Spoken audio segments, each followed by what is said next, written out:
میرا دل چاہ رہا ہے کہ میں آپ سے یہ پوچھوں کہ جب آپ پہلی دفعہ عمرے پہ گئے جی اور بعد میں کئی دفعہ آپ کو اور بھی موقع ملا حج کرنے کی بھی سعادت نصیب ہوئی، ان کیفیات کو ذرا ہمارے ساتھ شیئر کریں نا۔ یہ 1999 کی بات ہے، 1989۔ تو مجھے ایک خواب آتی ہے کہ میں مکے پہنچ گیا ہوں اور وہ جگہ دکھا دی گئی مجھے جہاں میں نے ٹھہرنا تھا۔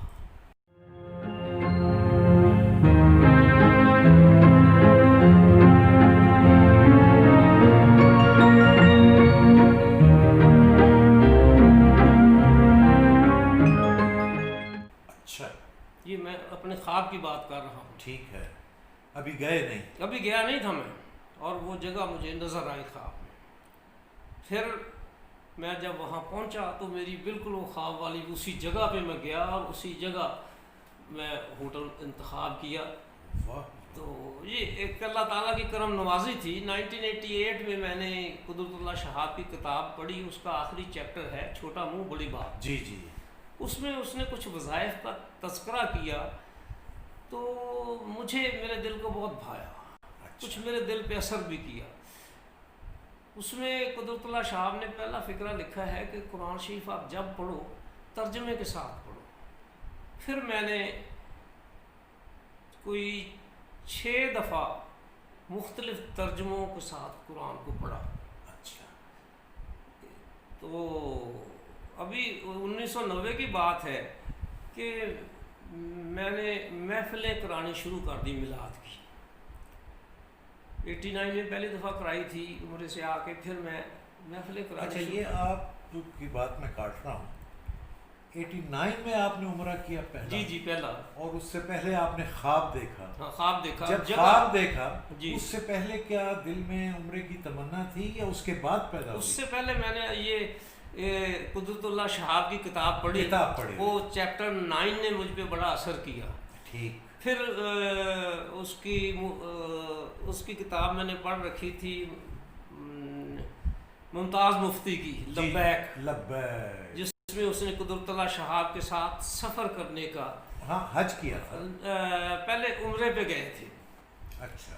تو وہ تذکرہ انہوں نے لبیک پہ مطلب لکھا ہے، اور اس میں وہ واقعہ کوٹ کرتا ہے کہ جب ہم یہاں سے گئے ہیں مدینے کی سرزمین پہ اترے ہیں تو اس کی آنکھیں دکھنی آئی ہوئی تھی قدرت اللہ شہاب کی۔ اچھا۔ تو اس نے اترتے ہی ایئرپورٹ سے وہاں کی ریت اٹھائی اور اپنی آنکھوں میں ڈالی۔ ارے! تو مجھے اس واقعے نے ہلا دیا کہ وہاں کی خاک جو بندے کو شفا دے دیتی ہے، تو میں بھی اللہ تعالیٰ مجھے موقع دے تو میں اس خاک کو جا کے دیکھوں۔ تو وہاں سے ایک تمنا پیدا ہوئی عمرہ کرنے کی۔ اور جیسے پھر اللہ تعالیٰ نے مجھے موقع دیا، میں نے سرکاری گاڑی ملی، پہلا کام ہی یہ کیا کہ میں بچوں کے ساتھ عمرہ کرنے، اور اسی جگہ پہنچا جو خواب میں دکھائی گئی تھی، یہ بڑی، اور وہیں اسی ہوٹل میں ٹھہرا جا کے۔ اخوان ہوٹل ہوتا تھا ان زمانے میں، جہاں آج کل یہ ہے نا کلاک ٹاور، اس جگہ یہاں ایسے کونے پہ اخوان ہوٹل تھا، اور وہ کافی مہنگا تھا، اور میں اسی میں ٹھہرا، وہی نظر آیا تھا مجھے۔ تو وہ پہلا عمرہ اس میں۔ دوسرا پھر ایک دفعہ نہیں، وہ تو دوسرا عمرہ آ جائے گا۔ اور پہلی نظر جب کعبۃ اللہ پہ پڑی تو وہ ہم دراصل سلسلے کے لحاظ سے بھی میں اپنے والد کو فالو کرتا ہوں۔ میرے سارے خاندان والے ذرا دوسرے خیال کے ہیں اور میرے والد صاحب بالکل الگ خیال کے تھے۔ اچھا، ذرا اس کو بتائیے گا۔ ہاں، کیا وہ یا رسول اللہ کہنے والوں میں سے تھے۔ کون؟ میرے والد۔ اچھا۔ انہوں نے اپنی مسجد بھی وہاں جھنگ میں بھی ایک علیحدہ بشیر احمد باغی کی ایک مسجد ہوتی تھی، تو وہ سلیکٹ کی ہوئی تھی۔ اچھا۔ ہاں، وہ یا رسول اللہ۔ میرے باقی خاندان والے جو ہیں وہ ذرا تھوڑا سا مطلب اہل حدیث ٹائپ ہیں۔ اچھا، جو یعنی ہاں، تو یہ دوسری مسجد میں جاتے تھے تو میں اور میرے والد صاحب دوسری مسجد میں جاتے تھے۔ اچھا وہ حضور سے محبت کا جو عالم ہے وہ میرے والد صاحب کی طرف سے مجھے ورثے میں ملا ہے. ٹھیک ہے. تو وہ مطلب جو ہے نا ایک حضور کی محبت, انہوں نے کچھ ایسے الفاظ سکھائے ہمیں کہ بھی جیسے اذان ہو آپ نے کہنا لبیک یا رسول اللہ, یہ بچپن سے ہی. اچھا. ہاں تو یہ چیزیں ان سے انہیرٹ کیں. پھر مجھے بیعت بھی انہوں نے کروایا تھا نثار احمد خان سے, تو یہ چیزیں ساتھ چلتی رہیں. تو یہ تھوڑی سی ایک لگن میرے اندر پیدا ہوئی قدرت اللہ شاہ کی کتاب کے بعد کہ میں بھی اس سرزمین کو جا کے دیکھوں جہاں حضور چلتے تھے. تو یہ تو میرا سوال وہ اپنی جگہ چلیں اس کو جی جی جی نہیں وہ بھی جانے کہ کعبۃ اللہ. تو جب آپ پہلا قدم مدینہ پاک میں رکھا آپ نے عمرے میں, جی جی جی, جب مدینہ پہنچے تو وہ میری رہنمائی کی تھی حمزہ علی قادری نے کہ تم نے کس گیٹ سے داخل ہونا ہے. نہیں وہ تو ایک اور ہاں دلی کیفیت, دلی کیفیت میری بڑی مطلب بیان نہیں میں کر سکتا کہ جو میں نے محسوس کیا کہ میں اس جگہ پہنچ گیا ہوں جہاں حضور قدم رکھتے تھے. تو میں ان گلیوں میں پھر رہا ہوں جنہوں میں ایسے واقعات پڑھے کہ پیر جماعت علی شاہ جب مدینے گئے تو انہوں نے ایک کتے کو زخمی دیکھا. کتے کو زخمی دیکھا تو انہوں نے اپنی پگڑی اتاری, اسے پھاڑ کے کتے کی پٹی کر دی. یہ پیر جماعت علی شاہ جنہوں نے بعد میں وہاں ایک سرائے بنائی کہ جو لوگ افورڈ نہیں کر سکتے وہ وہاں آ کے رہیں, رباط بنائی وہاں پیر جماعت علی شاہ نے. کچھ چیزوں نے یہ اثر کیا ہوا تھا. باقی وہاں کی کیفیت میں آپ کو نہیں بتا سکتا کہ میں جیسے سرزمین پہ قدم رکھا ہے میری مطلب سوچوں سے بڑھ کے مجھے وہ حسین لگی. میں مطلب وہ کیفیت بتا ہی نہیں سکتا آپ. یہ وہ جو جانے والا ہے وہ خود محسوس کر سکتا ہے کہ میرے ساتھ کیا ہو. عمرے کا آپ کا تجربہ رہا جی, وہ وقت جو بھی گزارا وہاں, جی جی, اور جو عمرے کے جو شرائط ہیں وہ پوری, جی, تو وہ پرسہولت رہا یا کوئی اس میں؟ نہیں, میرے مولا نے میرے لیے بڑی سہولتیں کی. مجھے بیسٹ ہوٹلوں میں ٹھہرایا, کسی قسم کی تکلیف نہیں ہوئی. ایسے لگا مجھے جیسے حضور نے خود بلایا. سبحان اللہ. یہ پہلی دفعہ کے عمرے میں بتا رہا ہوں. پھر آپ نے کتنے عمرے کیے؟ پھر تو میں ہر سال ہی جاتا رہا. اچھا. پھر میں نے حضور کی محفلیں کرانی شروع کر دی وہاں کراچی میں. تو وہاں یہ خالد محمود نقشبندی یہ پہلی دفعہ میری محفل میں حمزہ لے کے آئے. وہ جو شاعر ہیں جن کی وہ نعت ہے, یہ سب تمہارا کرم ہے آقا کہ بات اب تک بنی ہوئی ہے. وہ میرے ساتھ میری محفل میں آ کے نعت پڑھتے تھے. تو 1990 میں پہلے عمرہ 1990 میں جب عمرے پہ میں جا رہا تھا دراصل امریکہ. تو میری وائف نے کہا کہ مجھے بھی ساتھ میں عمرہ کرا دو. میں نے اسے کہا میرا امریکہ چلو میرے ساتھ. کہنے لگی نہیں مجھے عمرہ کرا کے واپس وہاں سے بھیج دینا. تو اس سے پہلے میرے دفتر میں مجھے جب میں ادھر ای پی زیڈ میں تھا تو مجھے ایک خواب آئی کہ مجھے بہت بڑا قرآن شریف نظر آیا. اچھا. تو میری آواز نکلتی ہے یار یہ کیا چیز ہے. اچھا. تو مجھے جواب ملتا ہے کہ یہ ضیاء القرآن ہے. میں نیکسٹ ڈے اپنے پی اے سے کہا کہ ادھر ہماری لائبریری میں کوئی ضیاء القرآن پڑھا ہے. تو اس نے کہا ہاں جی. میں کہ لے آؤ.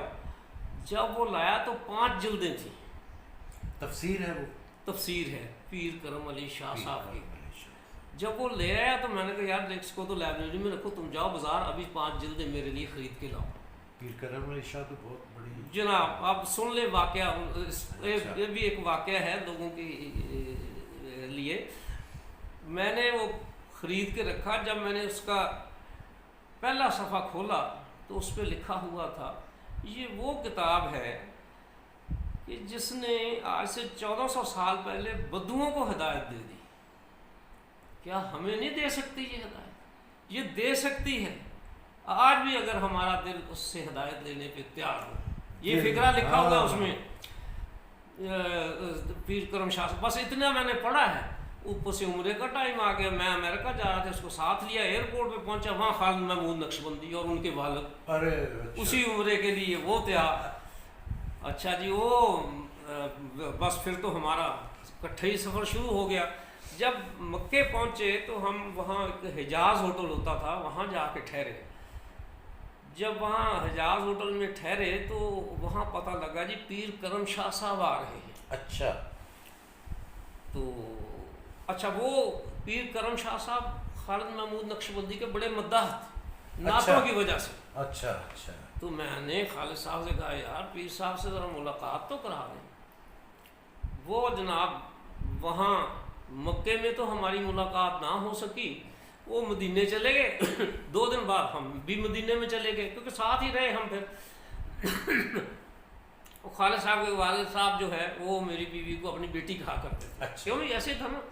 تو وہ اپنی بیٹی کہا کر وہاں مدینے پہنچے تو انہوں نے کہا پیر کرم شاہ صاحب. اب جناب خالد صاحب نے کوشش کر کے میری پیر کرم شاہ صاحب سے شام کو ملاقات کرا دی. میں نے انہیں اپنا خواب بتایا کہ جی میں نے آپ کی وہ تفسیر جو ہے، وہ بہت لرنڈ قسم کے آدمی تھے، بہت لرنڈ. تو 20 سال میں انہوں نے وہ تفسیر مکمل کی ہے. جامعہ الازہر کے پڑھے ہوئے تھے، اب میرے پاس اب پڑھی ہے وہ تفسیر.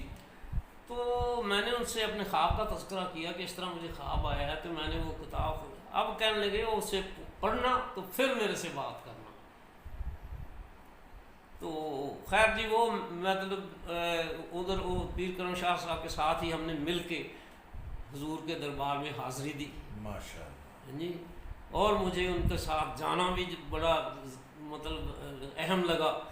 تو وہ انہوں نے مجھ سے ایک ریکویسٹ کی کہ خالد صاحب کی جو تمہارے میلاد پہ پڑھی ہوئی نعتیں ہیں نا، اس کی کیسٹ مجھے بھجوا دو. اچھا. وہ میں نے آ کے پھر ان کو پیر کرم شاہ صاحب کو بھجوائی.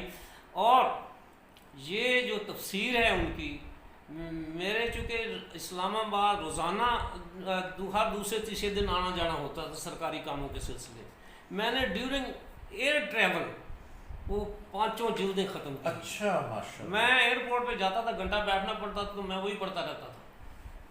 تو وہ پوری تفسیر وہ مطلب پڑھی. تو پیر فتح محمد جالندری کی مطلب جو ترجمہ ہے وہ میں نے کچھ 4 دفعہ وہ پڑھا. اس میں وہ اللہ تعالیٰ نے چیز رکھی ہے قرآن شریف میں کہ آپ جب پڑھیں گے، میں نے 4 دفعہ پڑھا ہے اور 4 دفعہ اس میں سے میرے لیے نئی ہدایات نکلی ہیں، ہر دفعہ نئی. میں نے ان کو پھر کمپائل کرنا شروع کیا کہ کس چیز کا ذکر کہاں آیا ہے، وہ میں نے کمپائل کیا. پھر دوسری دفعہ جب پڑھا تو پھر میں نے نبیوں کی دعائیں اکٹھی کی کہ کس نبی نے کس وقت کیا دعا مانگی اور قبول ہوئی. پھر اس کے بعد جب میں پڑھتا ہوں، جب بھی اس کو دوبارہ پڑھتا ہوں.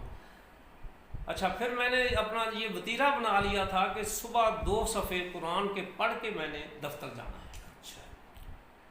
اب میں روز صبح ناشتہ مجھے کرا دیتی تھی تو میں اپنے 2 صفحے وہ پڑھتا تھا، اور میرے لیے سارے دن کی ہدایت ان 2 صفحوں میں موجود ہوتی تھی کہ میں نے آگے کیا کرنا ہے. یہ میں فیکٹ بتا رہا ہوں، میرے ساتھ یہ کوئی مذاق نہیں ہے. تو ایک دفعہ کوئی منسٹر آ رہا تھا ہمارا، تو جلدی مجھے پہنچنا تھا، تو میں جہاں صفحہ کھولا نا تو میں کہا جلدی سے میں ذرا پہلے وہ اپنے 2 صفحے پڑھ لوں. تو جو پہلی ہی آیت آئی میرے سامنے، اس میں لکھا ہوا تھا قرآن کو ٹھہر ٹھہر کے پڑھا کرو. میں کانپ گیا. میں نے کہا لعنت بھیجو منسٹر کی آمد میں، اپنے آرام سے 2 صفحے پڑھو تو پھر جاؤ. تو اللہ تعالیٰ نے یہ توفیق دی کہ 4 قرآن شریف پڑھے، تفسیریں پڑھی، مولانا نعیم الرحمان کی آگرے والے ان کی تفسیر پڑھی، مطلب 6 تفسیریں مجھے مختلف پڑھنے کی توفیق دی. جی. اور کیفیت تو میں پھر بتا نہیں سکتا کہ میرے پہ کیا اثر ان چیزوں کا ہوا. یہ تو بالکل آپ پرویز بھائی، لیکن میں اپنے لیے ایک سوال آپ سے کرنا. جی بالکل. آپ نے اتنی تفسیریں اور ترجمے، تو ویسے تو کسی بھی زبان کا ترجمے میں وہ حق ادا نہیں کیا جا سکتا. جی. اور کجا یہ کہ کلام اللہ ہو، ہاں اللہ کا کلام ہو، واہ، جو کہ عربی میں ہے. ہاں ہاں.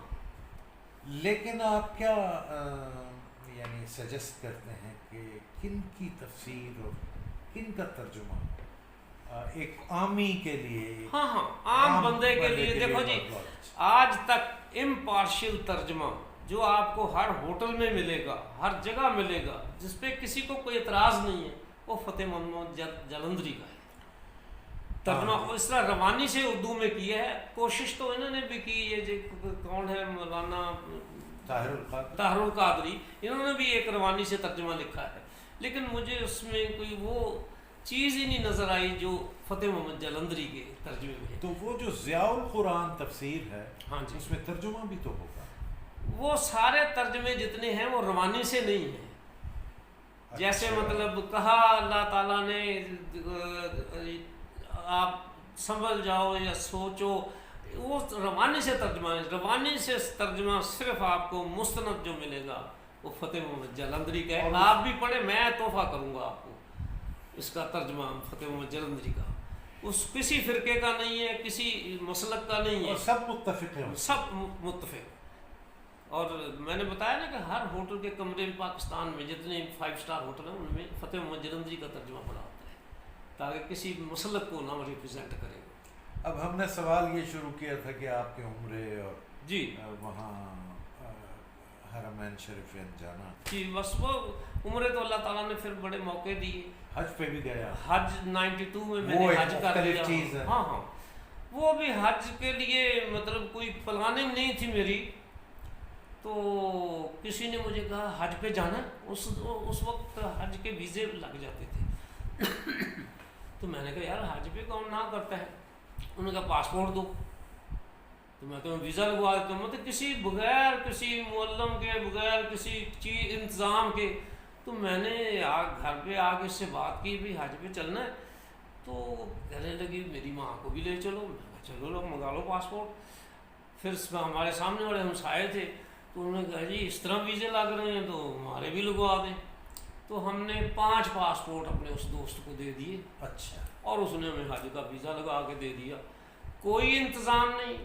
جاتے دفعہ میں نے صرف جانے کی ٹکٹ ہوئی، آنے کی ٹکٹ نہیں ہو رہی تھی. میں نے حمزہ سے ذکر کیا یار مجھے واپسی کی ٹکٹ نہیں ہو رہی، تو اس نے مجھے چھوٹتے ہی کہا مدینے جا کے کون واپس آتا ہے یار، جاؤ چڑھ جاؤ. تو میں کوئی انتظام نہیں ہے میرا، کہیں رہائش کا نہیں ہے، صرف ویزا لگا. میں اس جہاز میں آخری فلائٹ میں ہم بیٹھ گئے 6 ذی الحج کو جی، اور جا کے مکے ایئرپورٹ پہ اتر گئے. آگے بھی کوئی انتظام نہیں ہے. اچھا. نہ رہائش کا. پھر حج پہ جو رش ہوتا ہے وہاں، تو وہ میرے جو ساتھ گئے تھے ان کا کوئی جاننے والا تھا کہ جی ادھر چلتے ہیں. وہ کہیں ٹیلی فون کے محکمے میں ان کے ساتھ کام کرتا تھا. رات کو بڑی مشکلوں سے معلم کرنا پڑا وہاں ہمیں. وہ کر کے تو 11 بجے اس نے فارغ کیا. وہ تو کہہ رہا تھا میں رہائش دے دیتا ہوں 10 کلومیٹر پہ. تو میں نے انہوں نے کبھی اس پہ ہاں چلتے ہیں میرے جاننے والے کا. اب وہ جاننے والے ہیں یہاں کے، ہاں ٹیچی کیس لے کے احرام پہنے ہوئے ہم، اور ساتھ میں یہ 5 بندے. تو تیسری منزل پہ چڑھے. اچھا. جب وہاں گئے تالا لگا. ارے حج پہ آ گئے ہیں اور پیچھے سے فلائٹیں بند ہو گئی ہیں. اور جب وہاں ایک بندہ تھا کالا سا نکل کے آیا ساتھ والے مکان سے. تو کہنے لگا بھی آپ تو بڑی تکلیف میں ہے. تو بندہ چھوڑ گیا ادھر سے تو چلا گیا. تو آپ میرے کمرے میں آ جائیں. میں نے کہا پہلے کمرہ دکھاؤ. اب وہ کمرہ دیکھنے گیا تو وہاں الطاف حسین کی فوٹو لگی ہوئی. اچھا. میں نے کہا مجھے اس کمرے میں نہیں رہنا. ہاں. اور پھر وہاں اے سی بھی نہیں. اتنی 50 درجہ حرارت تھا جب میں نے حج کی ہے. تو میں اتنی گرمی میں یہاں رہوں گا. پھر اس نے میرے ہمسائے نے کہا یہاں ایک اور میرا جاننے والا ہے اس کا پتہ کرتے ہیں. اس کو ٹیلی فون کو مل گیا. وہ بیچارہ آیا. رات کو 11-12 بج گئے تھے. ہمیں اپنے گھر لے گیا جو مستشفیٰ الظاہر ایک جگہ ہے مکے میں، وہاں اس محلے میں وہ رہتا تھا. تو وہ وہاں لے گیا ہمیں.